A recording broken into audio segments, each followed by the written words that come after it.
Hai, aku Vicky, anak tunggal seorang miliarder.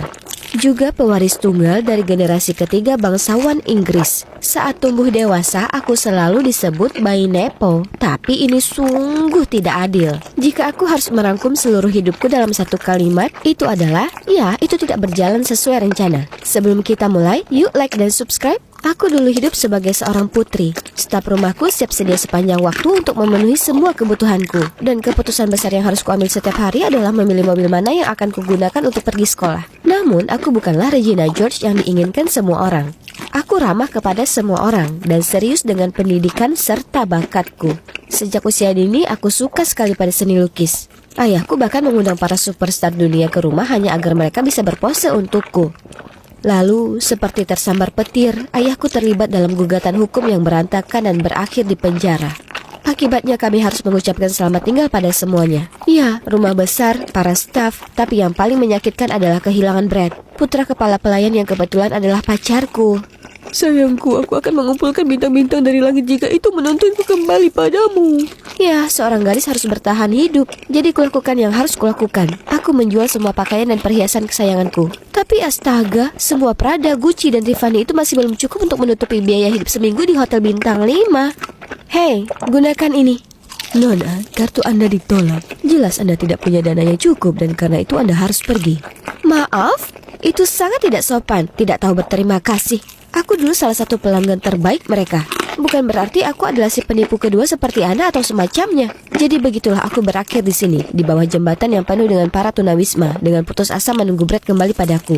Sementara itu, setidaknya aku masih punya lukisan-lukisanku yang mungkin bisa menjadi tiket keluar dari sini, bukan? Tapi, ya Tuhan, lihatlah, orang-orang itu terus mengambilnya untuk memukul kecoa. Sementara yang lain bahkan menggunakannya sebagai kayu bakar. Lalu suatu hari, saat perutku berdebat denganku karena kekurangan makanan, kelompok amal ini muncul. Mereka datang untuk membagikan makanan ke para tunawisma. Aku bergegas berdiri untuk meminta makanan tapi dihentikan oleh wanita ini. Lihat pakaianmu yang mencolok itu. Tidak boleh mengambil makanan dari orang yang membutuhkan. Sangat tidak pantas. Tidak, aku juga tunawisma. Saat itu juga, aroma lelabo santal 33 memenuhi udara. Dan seorang wanita mewah muncul dari kerumunan. Dia mengusir wanita yang kejam itu, lalu memeriksa lukisanku. Apa kamu melukis ini? Ya, aku sudah melukis sejak kecil. Aku sudah melukis semua orang dari Taylor Swift hingga Ronaldo. Sangat mengesankan. Aku Diana, seorang janda kaya raya. Bagaimana kalau kamu tinggal bersamaku dengan imbalan berbagi keahlian artistikmu dalam potret harianku? Aku terdiam beberapa detik, lalu langsung menyetujuinya. Aku jelas ditakdirkan untuk menjadi kaya. Jadi aku sepertinya tidak bisa menghindari takdir. Aku tiba di villa, berpikir bahwa ini luar biasa, dan akhirnya aku bisa kembali berdiri. Tapi kemudian, euforia itu digantikan dengan pukulan yang menyakitkan saat Diana memperkenalkanku pada tunangannya. Brad?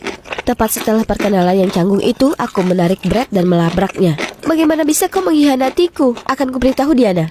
Kita sudah putus, lagi pula punya mantan itu normal. Jika kamu bilang ke Diana aku mantanmu, kamu yang akan diusir, bukan aku. Aku tidak percaya keberanian pria ini. Dan kalian tahu kita tidak pernah putus. Aku tidak bisa menghabiskan waktu bersama pria brengsek ini. Jadi kulukis potret Diana sebagai ucapan terima kasih lalu pergi selamanya. Hanya dia sangat menyukai lukisanku. Mengingat kembali hari-hari suram di bawah jembatan itu, aku menyadari, ya, Brad ada di sini. Tapi begitu juga tempat tidur hangat, makanan terjamin, dan seseorang yang benar-benar menyukai karya seniku. Tempat ini cukup besar untuk menghindarinya, kan? Sejauh ini baik-baik saja, ya, sampai suatu hari.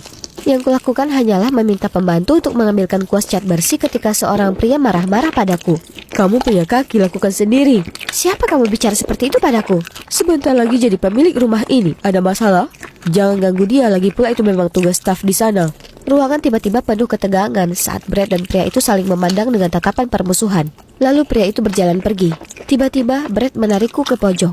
Vicky, maafkan aku menyembunyikannya darimu, tapi aku tidak punya perasaan pada Diana. Aku di sini untuk memata-matainya karena dialah alasan ayahmu di penjara. Aku di sini untuk menemukan bukti dan mendapatkan kembali kehormatannya. Wow, apa? Aku tahu ini sulit dipercaya, tapi aku butuh kerjasama darimu.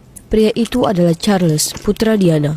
Dia akan mengacaukanku, tapi kita harus menghentikannya sebelum dia melakukannya. Sekarang masuk akal, aku tahu Brad benar-benar mencintaiku dan tidak akan memilih wanita tua daripada aku. Lalu dia memberitahuku rencananya. Dia akan terus merayu Diana dan membujuknya agar aku mau menjadi pengajar Charles, sambil harus berteman dengannya untuk mendapatkan informasi darinya. Aku merasa agak gugup, tapi kesempatan untuk membersihkan nama ayah membuatku tidak ragu. Namun Charles bukan tipe yang mudah didekati. Dia sangat kaku dan kasar. Dan tidak peduli seberapa lebar aku mengumbar senyum ramahku, aku selalu mendengar tidak lebih dari 6 kata darinya. Ayo kita melukis benda mati hari ini, bagaimana? Lakukan yang kau mau. Aku berusaha sebaik mungkin mengajarinya, tetapi dia hanya mencoret-coret halaman dan selalu menghasilkan gambar terburuk yang pernah kulihat. Lalu suatu hari, dia tiba-tiba bersikeras untuk menggambar di luar ruangan dan melukisku. Jadi rencanaku berhasil. Hore! Aku berdiri dengan penuh semangat di depan teluk jendela dan berpose elegan. Panas sekali berdiri di sana, tapi aku bertahan demi sebuah karya seni. Tapi sudah 4 jam berlalu dan dia sepertinya belum selesai. Aku tidak tahan lagi, jadi aku bergegas ke arahnya dan terhenyak melihat kanvasnya masih benar-benar kosong. Aku marah sekali. Tenang, Vicky. Mungkin Charles seperti bawang dengan banyak lapisan menunggu untuk dikupas. Jadi kuputuskan melakukan pendekatan yang lebih psikologis. Aku meminta buku foto Charles dan Diana dan melihat sebuah foto keluarga. Ini pasti ayah Charles. Aku akan